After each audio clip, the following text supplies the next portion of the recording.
Cataract classic రెటినాలకు world class treatment ఇప్పుడు మన బీరంగూడలో అమెరికన్ లేజర్ ఐ హాస్పిటల్స్.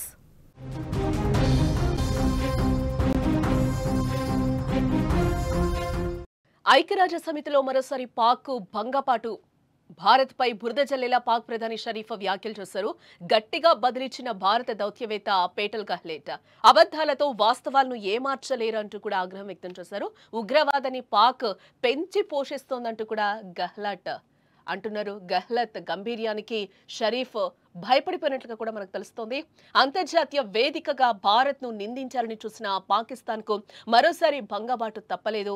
ఐక్యరాజ్య సమితి సర్వప్రతినిధి సభలో భారత్ ను తప్పుపట్టాలని ప్రయత్నించారు పాక్ ప్రధాని షెహబాజ్ షరీఫ్. అయితే ఆయన ఆరోపణలకు గట్టిగా బదిలిచ్చారు భారత దౌత్యవేత్త పేటల్ గహ్లోట్. అబద్ధాలు నాటకాలతో వాస్తవాలను ఏమార్చలేరంటూ కూడా కడిగి పాడేశారు గహ్లోట్. మిస్టర్ ప్రెసిడెంట్, ఈ సభలో పాకిస్తాన్ ప్రధానమంత్రి అసంబద్ధమైన నాటకీయ ప్రదర్శనలు ఇచ్చారు. ఆయన మరోసారి తమ విదేశాంగ విధానానికి కేంద్రంగా ఉన్న ఉగ్రవాదాన్ని కీర్తించారు. అయితే ఎంత నాటకీయత ఉన్నా, ఎన్ని అబద్ధాలు చెప్పినా వాస్తవాలను దాచలేరు అని గహ్లోట్ అన్నారు. 2025 ఏప్రిల్ 25న ఐక్యరాజ్య సమితి భద్రతా మండలిలో జరిగిన సమావేశంలో జమ్మూ కాశ్మీర్లో పర్యాటకుల ఊచకొతకు పాకిస్తాన్ మద్దతున్న ఉగ్రవాద సంస్థ అయిన రెసిస్టెన్స్ ఫ్రంట్ ను పాకిస్తాన్ బాధ్యత నుండి కాపాడిందని ఆమె ఫోరంకు ఈ సందర్భంగా గుర్తు చేశారు. పాకిస్తాన్ చాలా కాలంగా ఉగ్రవాదాన్ని స్పాన్సర్ చేయడంలో నిమగ్నమయ్యుందని, ఉగ్రవాదంపై యుద్ధంలో భాగస్వామిగా నటిస్తూ ఒసామా బిన్ లాడెన్ కు ఆశ్రయం ఇచ్చిన చరిత్ర కలిగి ఉందని కూడా గహ్లోట్ ఈ సందర్భంగా నొక్కి చెప్పారు. మిస్టర్ ప్రెసిడెంట్, ఉగ్రవాదాన్ని పెంచి పోషించడంలో చాలా కాలంగా మునిగిపోయిన దేశం అందుకోసం అత్యంత హాస్యాస్పదమైన కథనాలను ముందుకు తీసుకురావటంలో సిగ్గుపడదంటూ గహ్లోట్ వ్యాఖ్యలు చేశారు. అయితే ప్రస్తుతం ఆమె మాట్లాడిన వీడియో ప్రస్తుతం వైరల్ కావడంతో ఎవరి గహ్లోట్ అని కూడా అందరూ కూడా వెతుకుతున్నారు. పేటల్ గహ్లోట్ మహారాష్ట్రకు చెందిన రాజ్పుత్ కుటుంబంలో పుట్టారు. ముంబైలోని సెయింట్ జేవియర్ కాలేజ్ నుంచి కూడా పొలిటికల్ సైన్స్ లో డిగ్రీ పట్టా అందుకున్నారు. ఆ తర్వాత ఢిల్లీలోని Lady Shri Ram college for women లో మాస్టర్స్ డిగ్రీ పూర్తి చేశారు. ఆమె 2015లో ఇండియన్ ఫారిన్ సర్వీసెస్ లో చేరి దౌత్యవేత్తగా తన కెరియర్ ను ప్రారంభించారు. గత 10 ఏళ్లలో ఆమె వివిధ హోదాల్లో విధులు నిర్వర్తించారు. కేంద్ర విదేశాంగ శాఖకు చెందిన యూరోపియన్ వెస్ట్ డివిజన్ లో అండర్ సెక్రటరీగా సేవలందించారు. ప్యారిస్, శాన్ ఫ్రాన్సిస్కోలోని భారత దౌత్య కార్యాలయంలో పనిచేశారు. అనంతరం ఐక్యరాజ్య సమితిలోని భారత మిషన్ లో ఫస్ట్ సెక్రటరీగా నియమితులయ్యారు.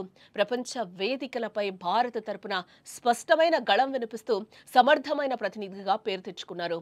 గతంలో పలుమార్లు దాయాది ఆరోపణలను ఆమె ఐరాసలో బలంగా తిప్పికొట్టారు. తాజాగా పాక్ ప్రధాని షెహబాజ్ షరీఫ్ వ్యాఖ్యలకు బదులివ్వడంతో ఆమె పేరు మరోసారి వార్తల్లో నిలిచిందని కూడా మనం చెప్పుకోవచ్చు. ఐక్యరాజ్య సమితి సర్వసభ్య సమావేశం 80వ సెషన్లో పాకిస్తాన్ ప్రధానమంత్రి షెహబాజ్ షరీఫ్ చేసిన అసంబద్ధ ప్రసంగానికి భారత్ ఐరాసలోనే గట్టిగా బదులిచ్చింది. ఐక్యరాజ్య సమితి సర్వసభ్య సమావేశంలో పాల్గొని మాట్లాడిన పాకిస్తాన్ ప్రధానమంత్రి షెహబాజ్ షరీఫ్ భారత్ మరియు పాకిస్తాన్ మధ్య యుద్ధం సమయంలో అమెరికా అధ్యక్షుడు డొనాల్డ్ ట్రంప్ కుదిర్చిన కాల్పుల విరమణకు పాకిస్తాన్ అంగీకరించడం జరిగింది.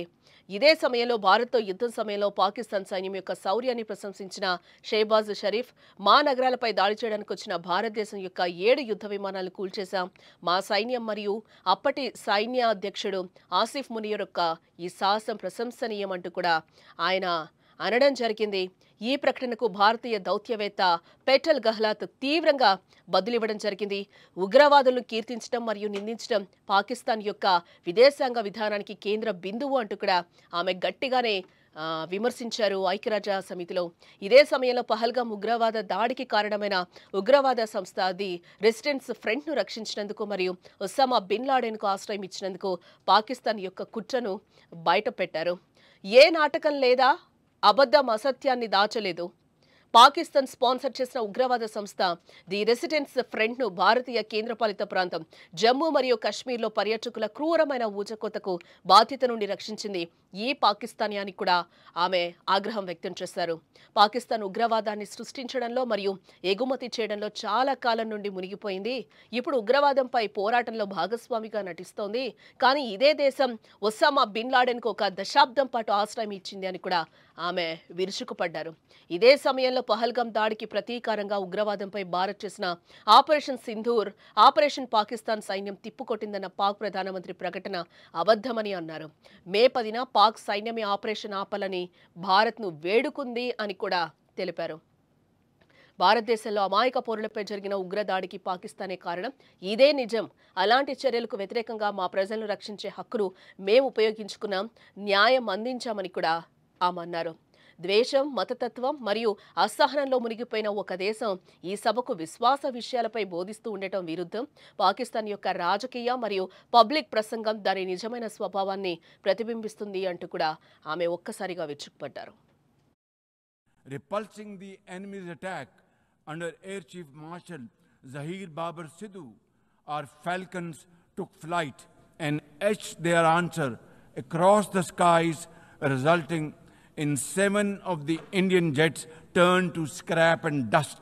A decisive response. Repulsing the...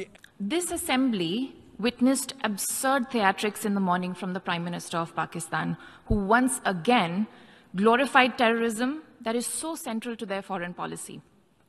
However, no degree of drama and no level of lies can conceal the facts.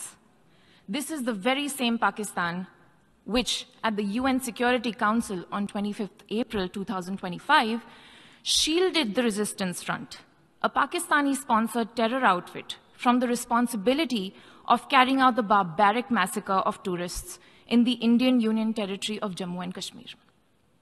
Mr. President, a country long steeped in the tradition of deploying and exporting terrorism has no shame in advancing the most ludicrous narratives to that end.